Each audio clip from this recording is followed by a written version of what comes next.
생명의 법이다라고 그렇게 말하고 있습니다. 그래서 성경 여러 곳에서 안식을 얘기하고 있죠. 그런데 마귀는 어떻게든 쉬지 못하도록, 인간을 육체적으로 정신적으로 쉬지 못하도록 해서 파멸로, 죽음으로 그렇게 몰아갑니다. 이러한 때 예수님께서 마태복음 11장 28절에 이런 말씀을 하시죠. 수고하고 무거운 짐진 자들아 다 내게로 오라. 내가 너희를 쉬게 하리라.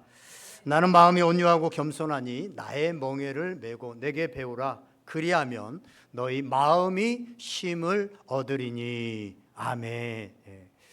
우리가 쉬는 거, 이렇게 안식하기 위해서는 쉬는 게 중요합니다. 쉬고 나면 육체도 정신적으로도 회복되어지죠. 그러나 단순히 쉰다고 해서 이게 안식이 되어지는 것이 아니고, 예수님께서 그런 말씀을 하시죠. 내게 와서, 나는 마음이 온유하고 겸손하니 내게 와서 배우라. 그리하면 너희 마음이 쉼을 얻으리니. 우리의 마음은 계속해서 놀고 쉰다고 해서 그게 참된 안식을 얻는 것이 아니라 예수 그리스도에게 나아가서 그의 삶 속에서 참된 생명을 얻게 되어지고 예수 그리스도의 믿음을 가지게 되어지면 거기서 드디어 마음의 쉼이 얻게 되어진다라고 말씀합니다. 오늘 혹시 마음의 쉼이 없는 여러분들에게 하나님의 이 안식의 은혜가 있기를 주님의 이름으로 간절히 축원드립니다. 우리가 계속해서 요한복음의 말씀을 가지고 주일에 나누고 있습니다. 오늘 설교 제목 한번 크게 읽어보겠습니다. 같이 한번 읽습니다. 시작. 표적과 믿음. 예수님께서 사마리아 여인, 우물가에 있는 여인을 만나시고 이제 자신의 고향이 있었던, 자기가 나고 자랐던 갈릴리 지역으로 이제 나아가면서 이런 말씀을 합니다. 44절에 보니까 선지자가 고향에서 높임을 받지 못한다라고 그렇게 말합니다.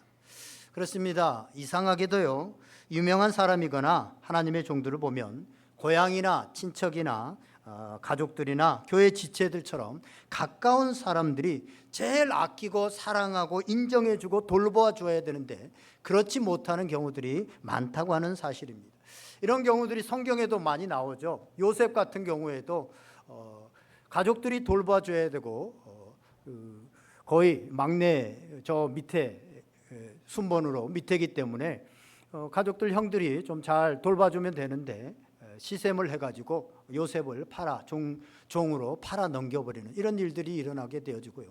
다윗 같은 경우도 그 아버지와 형제들이 별로 인정을 하지 못해서 사무엘이 왕을 기름 부을 때도 그 자리에 있지도 않고 인정도 안 하는 그런 삶이 되어지고요.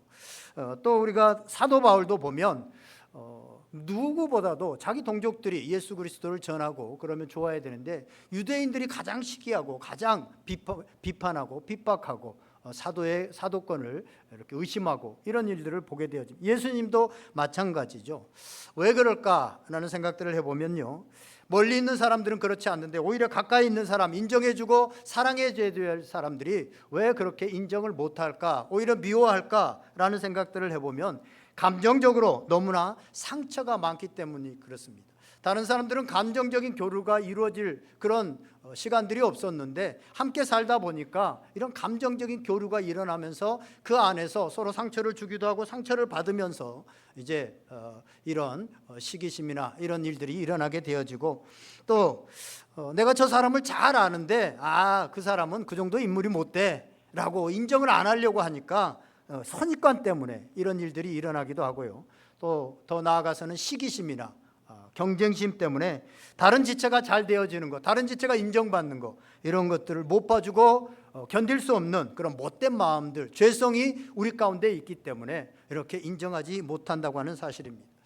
사랑하는 여러분, 오늘 여기 계시는 성도님들 중에 가족이나 친족들이나 이웃들에게 미움을 받고 있는 사람들이 있다면 오늘 예수님을 보면서 위로받으시기를 바랍니다. 그리고 혹시 내가 내 주변 사람들을 특별한 이유 없이 무시하고 미워하고 있다면 오늘 말씀을 깨닫는 은혜가 있기를 주님의 이름으로 간절히 축원드립니다.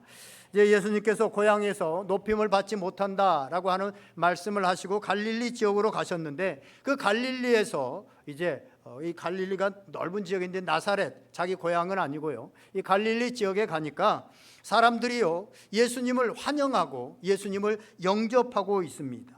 그런데 예수님을 왜 이들이 영접하고 환영했는가? 45절에 이렇게 말씀하고 있습니다. 갈릴리에 이르심에 갈릴리인들이 그들을 영접하니 이는 자기들도 명절에 갔다가 예수께서 명절 중 예루살렘에서 하신 모든 일을 보았음이더라 라고 말씀하고 있습니다.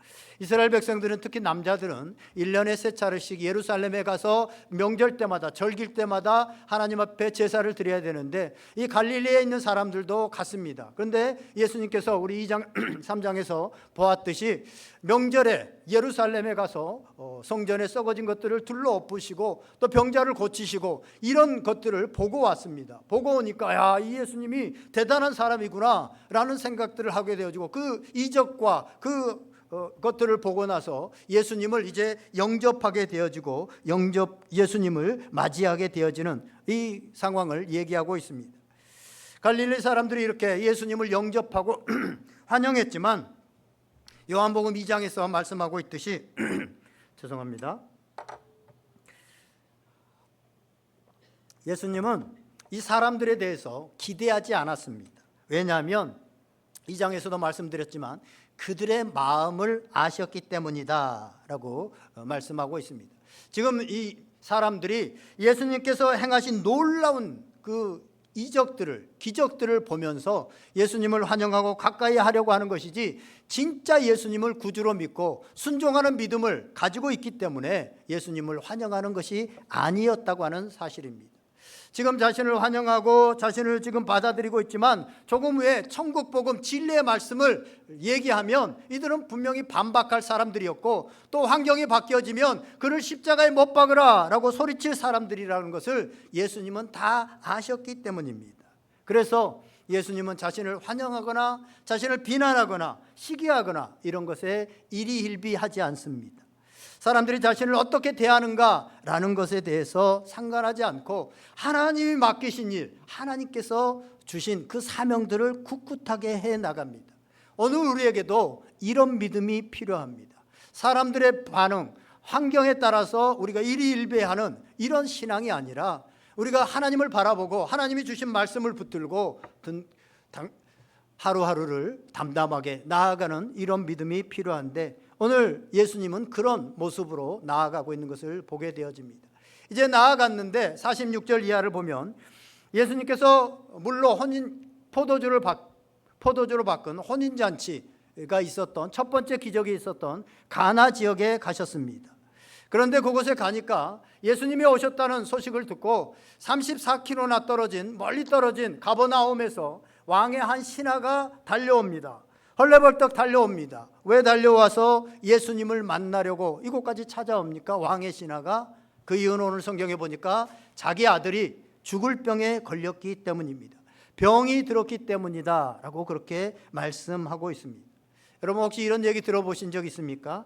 믿음의 걸림돌이 되는 것은 평탄함이다. 믿음의 걸림돌이 되는 것은 평탄함이다. 우리는 삶에 아무런 어려움과 고난들, 아픔들이 없기를 바라고 그것을 위해서 기도합니다. 그러나 그건 또한 역설적으로 우리의 삶에 아무런 고난과 어려움이 없다고 하는 것은 우리 믿음의 큰 성장의 방해가 될 수 있다고 하는 사실을 말씀하고 있습니다. 성도들이 안락함과 평안함만 찾다가 정작 믿음의 능력도 한 번도 보지 못하고 믿음의 능력을 발휘하지도 못하고 또한 사명도 다 잃어버리고 믿음이 도태되어지는 경우들이 많이 있더라라고 하는 사실입니다. 오늘 본문에 나오는 왕의 신하, 당시에 왕은 절대적인 권력을 가진, 물론 여기에 나오는 왕은 헤롯의 네 아들 중에 한 아들의 그 분봉왕이기는 하지만 어쨌든 왕의 신하면요 당시에 먹고 살 걱정 없습니다. 적당한 권력이 있어서 사람들을 좌지우지할 수 있는 그런 사람입니다. 이런 사람이기 때문에 보통 때 같으면 젊은 목수 예수 그리스도를 찾아올 이유가 없습니다. 찾을 필요도 없습니다. 이 지체 높은 분이 예수님을 찾아오게 된 계기는 뭡니까? 자식이 병들어 죽게 된 것입니다. 지체 높은 이 왕의 신하가 예수님을 찾아온 것은 체면을 버리고 모든 것들을 버리고 위신을 버리고 예수님께 나와 매달린 것은 인생에 고난이 있었고 인생에 환난이 있었고 자신이 어떻게 해결하지 못한 그런 인생의 문제가 있게 된 것입니다. 절박함이 있기 때문입니다. 우리가 지난 시간까지 사마리아 여인, 수가성의 여인을 살펴보았지만 이 수가성의 여인이 5명의 남자와 결혼하고 지금도 동거의 생활을 하지만 그런 인생의 어려움들이 없이 그냥 그 중에서 한 남자가 정말 훌륭한 남자, 자기를 사랑해주고 돈이 많고 살아갈 때 걱정이 없는 그런 남자와 결혼을 했다고 한다면 아마 그 우물가에 아무도 없는 시간에 나올 필요도 없었고 나왔더라도 예수님의 말씀을 예수님을 귀담아 듣지 않았을 것입니다. 그런데 인생에 환난이 있고 어려움이 있고 해결하지 못한 그 갈급함들, 목마름이 있었기 때문에 예수님의 음성이, 예수님의 말씀이 들려온 것입니다. 그래서 어떤 목사님은 이런 말을 합니다. 평탄은 마귀의 옥토요, 고난은 하나님의 옥토이다. 인정하십니까? 평탄은 마귀의 옥토요, 고난은 하나님의 옥토이다. 우리가 병들었거나 또 여러 가지 삶의 고난들, 어려움들, 풍랑들을 겪고 있을 때 예수님을 찾아가야 됩니다. 어떻게 보면 어떤 사람들은요, 평소에는 뭐 예수님 안 찾다가 이런 어려움들 있으니까 예수님을 찾아, 너무 이기적인 거 아니야? 이런 생각들을 할 때가 있습니다. 그러나 그렇지 않습니다. 오히려 이런 어려움 가운데 있을 때 이 왕의 신하처럼 예수님을 찾아, 멀리까지라도 예수님을 찾아 갈급하게 나와서 구한다고 하는 것은 사실은요, 겸손함입니다. 이 문제는 내가 해결할 수 없고 이 문제는 내 선을 넘어섰습니다. 이제 주님밖에 없습니다. 해결자는 예수님밖에 없습니다. 라고 하는 겸손함이 있는 사람이 예수님을 찾아온다고 하는 사실입니다. 오늘 본문의 아버지는요, 아들을 살리겠다고 하는 그 마음으로 먼 길을 걸어서 예수님을 찾아왔습니다. 예수님이 병자들을 고치고 기적을 행한다는 소식을 듣고 예수님을 찾아오셔서 47절에 보면 오셔서 내 아들을 고쳐주소서라고 그렇게 강청합니다. 요청합니다. 여러분, 구원은 요청입니다. 구원은 요청입니다. 요청은 겸손한 겁니다. 겸손하지 않는 사람은 요청하지 않습니다. 구하지 않습니다. 그런데요, 예수님이 이렇게 간절하게 요청하는 이 왕의 신하에게 다소 의외의 반응을 보입니다. 평소에 예수님이 정말 자식이 죽어가는, 병으로 죽어가는 그 안타까운 심정, 그 심정을 가지고 예수님께 왔다면 국률과 자비가 풍성하신 예수님께서 그 마음을 헤아리시면서 야, 그러냐, 참 어려운 일이구나, 내가 고쳐주마 라고 하면서 그렇게 했을 것입니다. 그런데요, 평상시에 그 예수님의 모습과는 다르게 다소 냉정하게 말씀을 하고 있습니다. 뭐라고 말씀하십니까? 48절 말씀 다 같이 한번 읽어보겠습니다. 시작. 예수께서 이르시되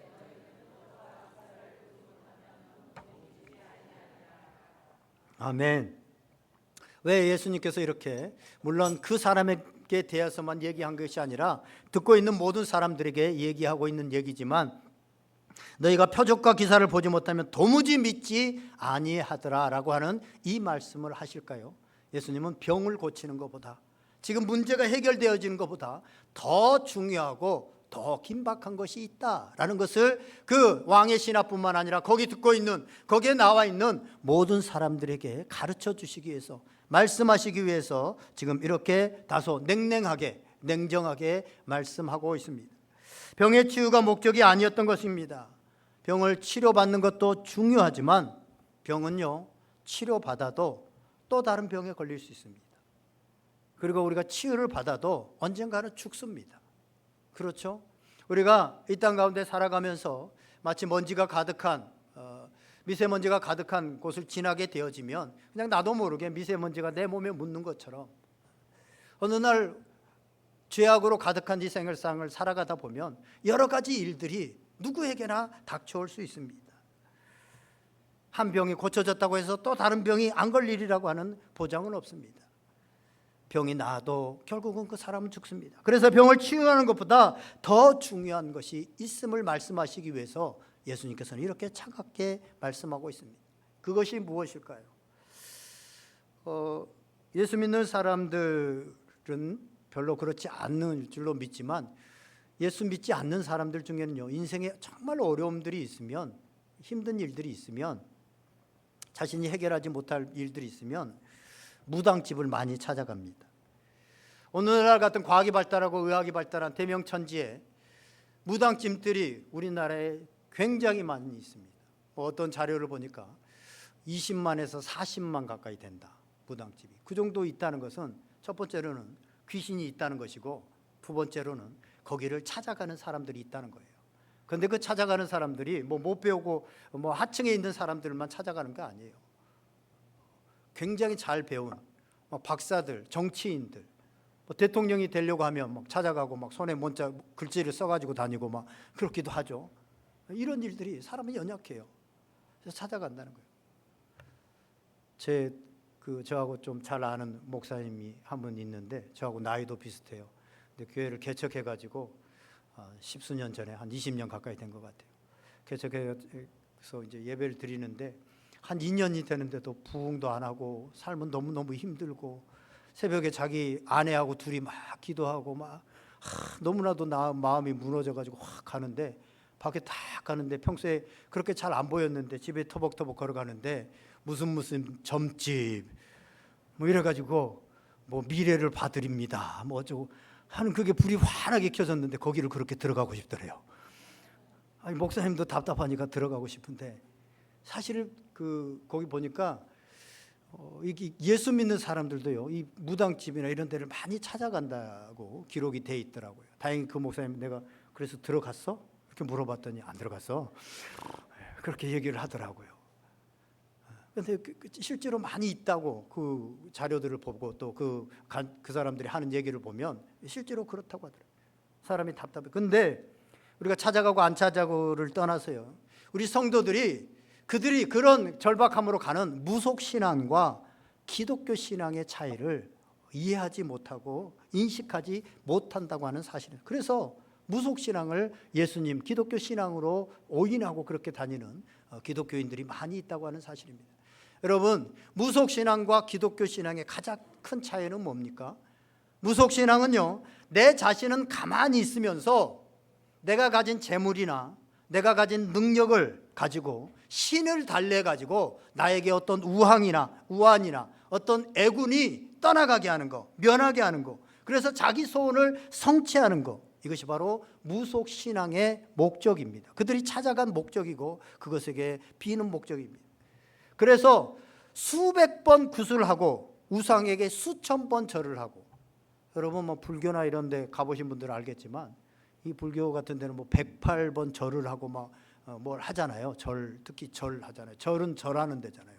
절. 그래서 절이에요. 아세요? 절해야 돼요. 거기 가면 무조건 절해야 돼요. 우리 예배보다 훨씬 힘듭니다. 여러분, 100번 딱 정자세를 해가지고 무릎 쫙 엎드리고 해가지고 딱 땅바닥에 엎드리는 절하고 나면 무릎이 안 펴진대요. 그냥 아예 이렇게 실신할 상태가 되는데, 특히 1000배 정도 하고 나면 거의 그렇대요. 그런데 자기가 어떤 문제가 있다든가, 정말 어려운 문제가 있다든가, 또 그걸 신앙한다든가 하는 사람들은 그렇게 1000배를 합니다. 그런데요, 그렇다고 해서 그 사람들이 거룩한 사람으로 변화됩니까? 변화될 수 있습니까? 수천 번 돈을 들여서 구슬을 하면 거룩한 사람으로 변화될 수 있습니까? 그렇게 절을 하면 거룩한 사람으로 변화될 수 있습니까? 그렇지 못합니다. 왜냐하면 무속신앙을 가진 사람들은 처음부터 자기가 변화되려는 의지가 전혀 없습니다. 영생의 삶에 대해서도 전혀 관심이 없습니다. 그저 애군을 피해서 잘 먹고 잘 살고 편하게 사는 것이 목적이기 때문에 아무리 거기에 제사를 드리고 아무리 절을 하고 아무리 구슬을 하고 해도 자신은 1도 변하지 않습니다. 반면에 기독교 신앙은 어떻습니까? 절대자 앞에서 내 자신이 거듭나는 거예요. 새롭게 다시 태어나는 거예요. 그리고 변화되는데 그 목적이 있습니다. 하나님의 능력을 이용해서 내 뜻을 성취하고 내가 원하는 것을 이루고, 그것이 아니라 도리어 내 뜻을 내려놓고 영생이 뭐예요? 참살이라고 했잖아요. 하나님의 뜻대로 살아가는 거, 영원히 하나님의 삶을 살아가는 거, 그것이 목적입니다. 그래서 기독교 신앙에는 나는 죽고 예수 그리스도로 살아가는 자기 부인과 내 권리 포기가 당연히 필수적으로 수반되게 되어져 있습니다. 지난번에 우리가 계속 보았던 사마리아 여인, 이 사마리아 여인은요, 무슨 기적을 체험하지 않았어요. 사마리아 여인 기사에 뭐 물이 포도주로 갑자기 바뀌었더라, 아니면 뭐 병이 나았더라, 그런 기사가 전혀 없습니다.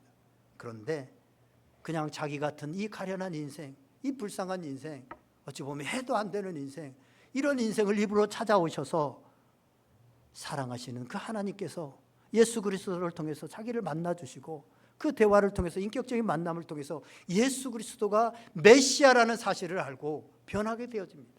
그래서 물동이를 버려두고 자신이 떠나왔던, 자신이 버려두었던 그 사람들, 그 동네로 들어가서 거기에서 예수 그리스도를 전하고, 기적이 없었는데도 그 사람들이 예수 그리스도의 말씀을 받고 믿게 되어지고 변화가 일어났더라라고 그렇게 말씀하고 있습니다. 그런데 오늘 왕의 신하는 당시에 대부분의 유대인들이, 갈릴리에 있는 사람들이 그랬던 것처럼 예수님의 능력을 믿고 예수님께서 행했던 그 기적을 빌어서 자기의 문제를 해결하려고 하는 이런 무속신앙적인 그런 믿음을 가지고 예수님께 나왔습니다. 그래서 그게 아니다라는 것을 가르쳐 주시기 위해서 예수님께서 다소 차갑게 이렇게 말씀하고 있는 것입니다. 그런데도 이 왕의 신하는 오늘 우리들처럼 잘 알아듣지 못합니다. 당장 문제에만 집중하고 있기 때문에 그렇습니다. 그래서 49절에 보면 다시 한번 그가 내 아들을 내려오셔서 내 아들의 병을 고쳐주소서, 아이가 죽기 전에 내려오소서 라고 강청을 하게 되어집니다. 그러자 예수님께서 뭐라고 말씀하십니까? 50절 말씀 다 같이 한번 읽어보겠습니다. 시작. 예수께서 이르시되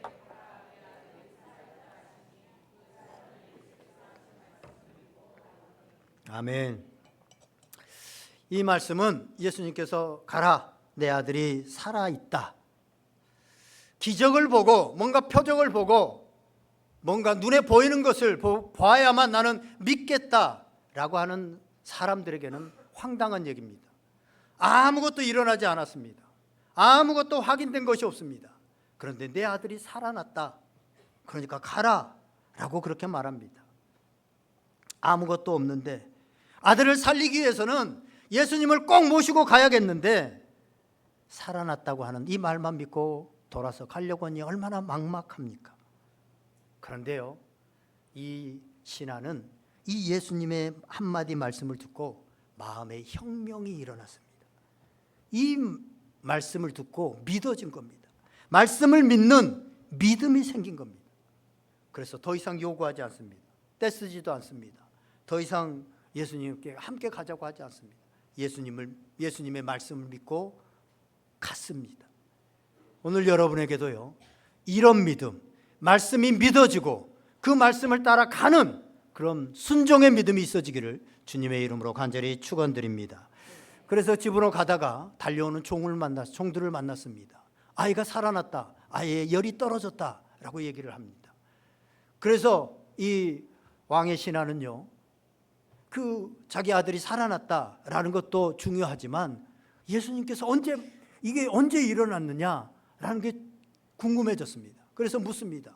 언제부터 열이 떨어졌느냐 물어보니까 어제 7시부터 떨어졌습니다. 그 시간을 유추해 보니까 예수님이 자신에게 말씀하시던 그 시간, 그 말씀을 믿고 내가 돌아서 온 그 시간에 이미 역사가 일어났다고 하는 사실들을 말씀하고 있습니다. 그리고 그 신하는 그것을 알고 이제 온 집안 식구들이, 자신뿐만 아니라 온 집안 식구들이 온전히 믿음을 갖게 되었다, 예수님을 믿게 되었다라는 얘기로 오늘 말씀이 정리가 됩니다. 성경은 우리가 예수님을 믿으면 문제가 다 해결되고 편안하고 놀라운 기적이 일어난다고 말씀하시지만은 않습니다. 여러분, 다니엘이 굶주린 사자굴에 들어갔다가 거기에서 놀라운 기적으로 건짐을 받습니다. 야, 하나님의 놀라운 기적들이 일어나는구나 라는 생각들을 할 수 있습니다. 그런데 우리는요, 그 말씀엔 뭐가 전제되어 있느냐? 다니엘이 하나님을 믿고 왕의 진미 사내를 먹지 않고 절하지 않고 그렇게 했더니 사자굴에 들어가서 죽을 위협 앞에 노여진은 이런 어려움을 겪게 되었다. 이런 어려움이 있었다. 예수님을 잘 믿었더니 어려움이 나에게 닥쳐졌다라고 하는 것이 전제된 겁니다. 그런데 기적적으로 살아나게 되어졌죠. 그런데 성경은요, 예수님을 잘 믿고 하나님을 잘 믿었는데 기적적인 일들만 일어났느냐? 그렇지 않는 일들도 많이 있습니다. 스데반이 예수님을 잘 믿고 예수님의 복음을 부활을 전했습니다. 그랬더니 나온 결과가 뭐였습니까? 돌에 맞아서 죽게 되어집니다. 그런데 스데반은요, 거기서 좌절하지 않습니다. 거기서 실망하지 않습니다. 거기서 믿음을 버리지 않습니다. 그 얼굴이 천사와 같았다라고 말하고 있습니다. 죽어갈 때 오히려 저들의 죄를 용서하여 주시옵소서라고 그렇게 말합니다. 바울은 평생 몸에 지병을 가지고 있었습니다. 누구나 봐도 부끄러운 그런 병이요. 정확하게 성경은 무슨 병이다라고 나오지 않지만, 그래서 자신이 3번 하나님 앞에 간절히 기도했다는 거예요. 그런데 고침을 받지 못하고 그 병을 평생 안고 살아가야 됐습니다. 하나님을 잘못 믿어서 이런 일들이 일어난 걸까요? 그렇지 않습니다. 비가 모든 사람들에게 내리는 것처럼, 그리고 거기를 가는 사람들이 비를 맞는 것처럼 죄악의 세상에 살아가다 보면 누구에게나 닥칠 수 있는 일들입니다. 누구나 병들 수 있고, 누구나 가정에 문제가 있을 수 있고, 누구나 여러 가지 환난의 문제가 겹칠 수 있습니다. 히브리서 11장 35절에서 40절을 보면 이런 말씀을 합니다. 35절에 여자들은 자기의 죽은 자들을 부활로 받아들이기도 하며, 또 어떤 이들은 더 좋은 부활을 얻고자 하여 심한 고문을 받되 구차히 풀려나기를 원하지 아니하였으며, 또 어떤 이들은 조롱과 채찍질 뿐 아니라 결박과 옥에 갇히는 시련도 받았으며, 돌로 켜는 것과 톱으로 켜는 것과 시험과 칼로 죽임을 당하고 양과 염소의 가죽을 입고 유리하며 궁핍과 환난과 학대를 받았으니 이런 사람은 세상에 감당하지 못하느니라. 그들이 광야와 산과 동굴과 토굴에 유리하였느니라. 어떤 사람들은 예수님을 믿고 어려움 고난을 받았는데 그들이 다시 그것에서 해결되어지는 부활의 그런 영광을 누리기도 하고 해결되어져서 기쁨으로 나아가는 사람들도 있었지만, 어떤 사람들은 오히려 더 좋은 부활을 얻기 위해서 심한 고난을 받되 구차히 풀려날 그런 것을 구하지도 않았고, 오히려 조롱과 채찍과 결박과 옥에 갇히는 그런 시련도 받고 죽음을 당했다는 거예요. 그러면서 40절에 이렇게 말합니다. 이는 하나님이 우리를 위하여 더 좋은 것을 예비하셨은즉 우리가 아니면 그들로 온전함을 이루지 못하게 하려 하심이라. 아멘. 그들이 이런 지금 놓여진 환경, 어려움들, 고난들 그 가운데서 노임을 받기를 원하지 않았던 것은 오히려 하나님께서 나중에 주실 그 상급, 그것을 바라보면서 오히려 그것을 감당했다고 하는 사실들을 말하고 있습니다. 말씀으로 순종했더니 더 어려움이 생겼습니다. 다니엘이 말씀에 순종했더니 사자굴에 들어가게 되었습니다. 이것은 더 좋은 것을 예비하시는, 그게 살아날 수도 있고 살아날지도 당장 우리가 바라는 대로 해결이 되어지지 못할 수도 있지만, 살아난 것이든지 아니면 그대로 해서 내가 순교를 당하는 것이든지 더 좋은 것을 예비하시는 하나님께서 더 좋은 상급을 우리에게 주시기 위한 것이다 라고 하는 이 믿음이 없으면 우리의 믿음은 진짜 믿음이 아닌 것입니다. 만약에 이 말씀이 사실이 아니라면 예수님 믿고 순교하는 사람들 얼마나 불쌍한 사람들입니까? 그래서 우리는 이 믿음이 분명해져야 됩니다. 우리가 바라는 것은 기적이 아니라 예수님이 주가 되시는 것입니다. 아멘. 요한복음에 보면 이 기적, 이적을 표적이라고, 오늘 본문에도 그래서 표적과 믿음인데요, 표적이라고 말을 합니다. 기적과 표적이 다른 점은 뭡니까? 기적은 과학적으로 이성적으로 행할 수 없는, 그것을 뛰어넘는, 무리를 걷는다든가 죽을 병이 낫는다든가 이런 것들이 일어나는 게 기적이고 이적이잖아요. 그런데 표적은 뭐예요? 그것을 끝나는 것이 아니라 그 안에 숨겨진 사인이 있다는 거예요. 그래서 영어로 사인이에요. 표적은 사인이 있다는 거예요. 그건 뭐예요? 예수가 주님이시다, 예수가 그리스도시다, 예수가 창조주이시다 라는 것을 알게 하는 것이 거기에 들어있다는 것입니다. 여러분, 예수님 믿고 가장 큰 복이 뭡니까? 세상에서 잘 되고 건강하고 무슨 기적이 일어나는 거, 그런 겁니까? 그렇지 않습니다. 예수님과 친밀한 관계 속에서 살아가는 것, 즉 영생, 참살이, 이것이 가장 큰 복입니다. 할렐루야. 우리가 예수님을 믿으면 저주에서 벗어난다고 그럽니다. 그렇죠? 성경에서는 뭔가 저주에서, 그 저주에서 벗어난다는 그 저주가 뭡니까? 병든 것입니까? 아니면 가난한 겁니까? 실패하는 것이 저주입니까? 그렇지 않습니다. 저주는 하나님을 믿고 싶은데 믿어지지 않는 게 저주입니다. 하나님을 믿고 있는데 하나님과 막연한 관계, 전혀 친밀한 관계가 되어지지 않고 막연한 아저씨 같은 그런 관계가 되어 있는 것이 저주입니다. 아담과 하와가 에덴 동산에서 범죄하고 난 후에 저주를 받아서 쫓겨났습니다. 쫓겨났다는 얘기는 병들고 그 순간부터 가난해졌다는 얘기가 아닙니다. 더 이상 하나님과 관계할 수 없는, 하나님과 교제할 수 없는 이런 관계가 되어졌다는 것입니다. 여러분, 아무리 우리 인생에 어려움들이 있고 병이 있고 죽을 일이 있어도 우리의 생명의 주인이신, 세상을 창조하신 그 하나님이 나와 함께하고 그 하나님과 얘기할 수 있고 그 하나님과 동행할 수 있으면 뭐가 두렵겠습니까? 뭐가 두렵습니까? 죽으면 천국이고 부활이고 그분과 함께 더 잘 살아가는 게, 지금 육체의 고통을 안 겪어도 되는데.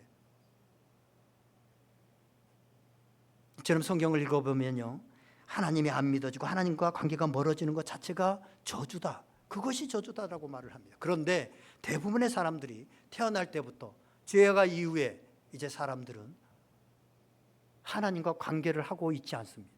하나님이 계시는 것들도 믿지 않습니다.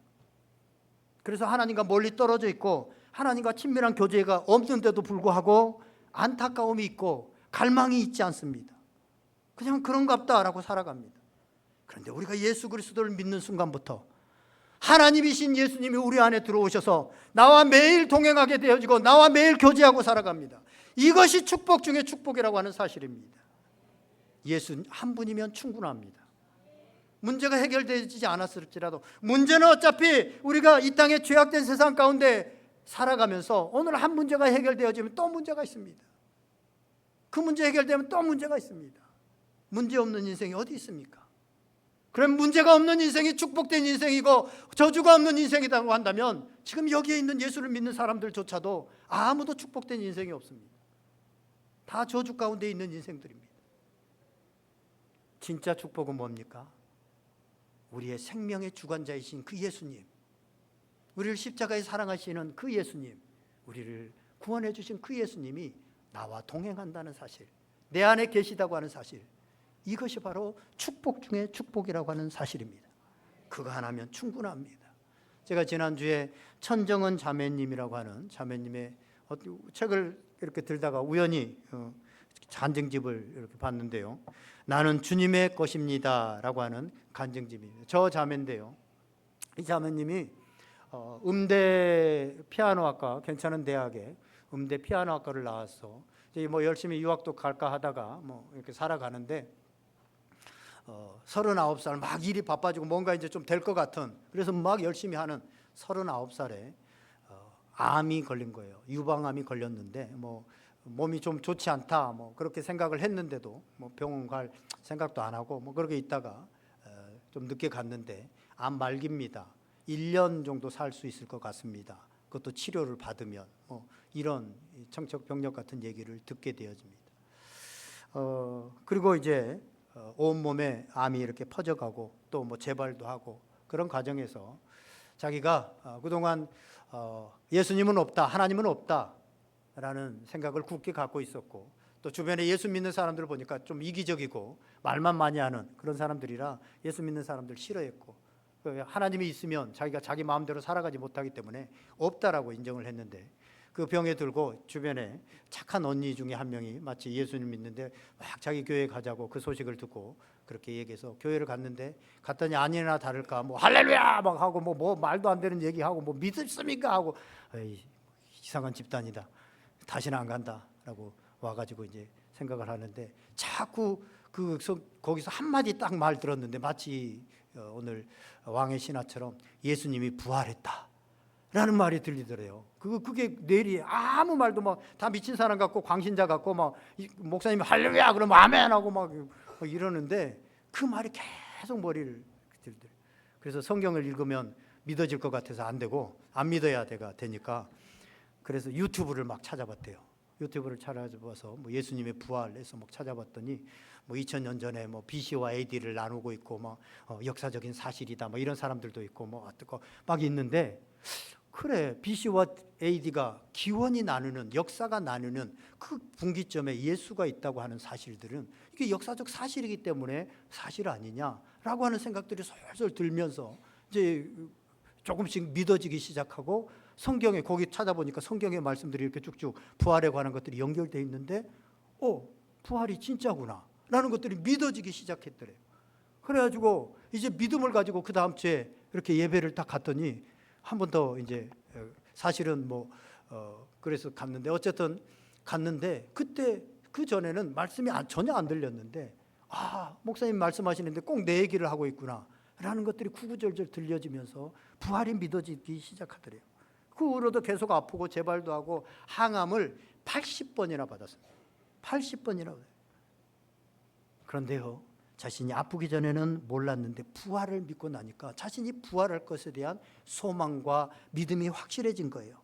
그래서 전혀 죽음에 대한 두려움이 없어지면서 밝은 그런 표정으로요, 암에 걸린 사람들에게 이 부활의 복음을 전하면서 지금 10년 넘게, 최근에 제가 이제 책을 읽고 찾아보니까 새롭게 하소서 이런 곳에서 부활이라고 하는 그런 다큐멘터리 영화도 찍었고요, 영화로도 실제로 기독교 영화로도 나왔고, 또 책도 쓰고, 또 최근에 인터뷰를 했는데 아까 사진을 다시 한번 보여주실래요?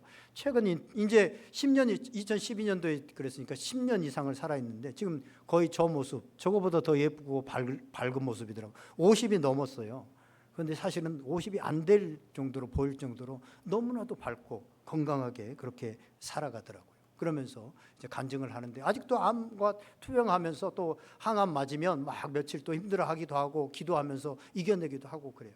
그런데 그분이 하는 말이요, 진짜 나는 그 책도 읽고 또 말을 하면서 그 눈빛을 보면서 믿어지더라고요. 암은 저에게 선물이었습니다. 암이 선물입니다. 그리고 죽음은 소망입니다 라고 그렇게 얘기를 하더라고요. 나는 암이 없었으면 나는 도저히 예수님을 믿을 사람이 아니다. 나는 부인하고 싶었고, 그렇게 믿고 있는 사람들이 하찮게 여겨지고 이기적으로 보였고 그랬다는 거예요. 근데 암이 찾아오면서 자기가 부활이 믿게 되어지면서 정말로 이게 축복이구나. 물론 39년의 인생도 자기가 뭐 허투루 산 것이 아니고 열심히 살았지만, 그동안 살아온 10년, 암 투병하면서 살아온 그 10년이 그나마 하나님이 기뻐하시는 뭔가 의미 있는 인생을 살았던 삶이고 진짜 참 삶이었다. 39년의 삶도 나름대로 의미가 있지만 진짜 예수님 안에서 살아온 이 10년, 이것이 없었다고 한다면 나는 뭘 향해서 추구하고 살아갔을까라는 생각이 든다. 그러면서 하는 말이, 하나님은 절대 나쁜 것을 주시지 않습니다. 물론 하나님이 암을 주신 것은 아니지만 자기의 습관과 어떤 유전적인 이런 것들로 인해서 또 뭐 세상을 살아가면서 많은 우리가 죄악된 공회 속에서 살아가다 보니까 누구에게나 닥칠 수 있는 일이 자기에게 닥쳤지만 하나님은 절대 나쁜 것을 주시지 않습니다 라고 그렇게 고백합니다. 어떻게 이런 일이 가능합니까? 부활을 확신하고 자기 속에 예수님의 계심을 확신할 때, 그래서 영생의 삶을 살기 때문에 이런 고백과 이런 삶이 되어질 수 있다고. 고쳐지는 것과 안 고쳐지는 것, 기적이 일어나는 것과 안 일어나는 것은 전혀 상관이 없습니다. 그래도 감사하고 그렇지 않아도 감사합니다. 선물입니다. 이것이 소망입니다. 그래서 자기는 죽음이 소망이 되어진대요. 여러분들, 죽음이 두려움으로 다가오는 것이 아니라 소망으로 다가올 수 있기를 바랍니다. 저도 이 책을 읽으면서요, 저도 그 앞에까지 한번 갔다 왔잖아요. 그러니까 더 큰 은혜가 되어지고, 저도 죽음이 소망이 되어지는구나, 저도 거기까지 갔다 왔거든요. 그래서 더 또 확 와닿더라고요. 사랑하는 여러분, 이 시간 이 왕의 신하의 그 마음으로, 그 심정으로 오늘 이 교회 가운데 내 삶의 문제, 자식이 이것만 해결됐으면 좋겠다, 이 병만 고쳐졌으면 좋겠다, 이것으로부터만 구원해 주세요, 간절히 기도하는 분들이 있습니까? 주님은 말씀하십니다. 가라, 내 아들이 살아있다. 아멘. 반드시 여러분에게 지금 그렇게 말씀하고 계십니다. 그런데 도마처럼 하나님, 뭔가 눈으로 내가 보지 않으면 믿지 않겠습니다. 계속 우리는 믿지 못하는 그 믿음을 오늘 넘어서라 라고 주님은 말씀하고 계십니다. 주님은 여전히 오늘도 나에게 말씀하고 계십니다. 그거 하나면 충분합니다. 그것을 붙들고 여러분들이 살아가고 있다면 지금 잘 나아가고 있는 겁니다. 때때로 그 기적이 내가 바라는 대로 이루어지지 않을 때도 있습니다. 말씀을 붙들고 나아갔는데 내가 바라는 대로 그렇게 이루어지지 않을 때도 있습니다. 그러나 주님은 우리에게 최선의 것을 주십니다. 우리를 십자가의 사랑으로 살리신 주님은, 그래서 우리를 구원하신 주님 주심은 우리에게 최선의 것을 주신다고 하는 것을 믿으시기를 바랍니다. 이 믿음의 기적이 일어납니다. 여러분, 예수님께서 어떤 병자를 고치시는 거나 어떤 일들을 하실 때요, 그냥 고치는 것은 거의 없습니다. 뭔가 내가 낫기를 원하느냐? 주님은 그 믿음을 보시고 그 믿음의 기적을 일으키십니다. 우리에게 이런 믿음, 그래서 우리를 너무나도 사랑하시는 그 주님이 우리에게 최선의 것을, 내가 바라는 대로 되지 않지만 최선의 것을 주신다라고 하는 이 믿음으로 여러분을 충만해 줄 수 있기를 주님의 이름으로 간절히 축원드립니다. 오늘 말씀을 생각하면서 우리 다 같이 한번 기도하겠습니다. 오늘 우리의 삶 가운데 여러 가지 문제가 있지만 여전히 우리가 하나님을 신뢰하고 여전히 주님께서 우리를 사랑하신다고 하는 것은 이미 그 문제 때문에 아니라 십자가의 사랑으로, 십자가에서 이미 확증되어졌고 증명되어졌습니다. 그 사랑을 의심하지 않고 늘 주님과 함께 뚜벅뚜벅 인생을 살아가는, 그래서 영생의 삶을 살아가는, 오늘 사망의 권세를 이기는 그런 복된 삶이 되기를, 또 성령께서 여러분 개인적으로 들려주신 그 마음 붙들고 시간에 우리 다 같이 한번 간절히 기도하시겠습니다. 다 같이 기도하겠습니다.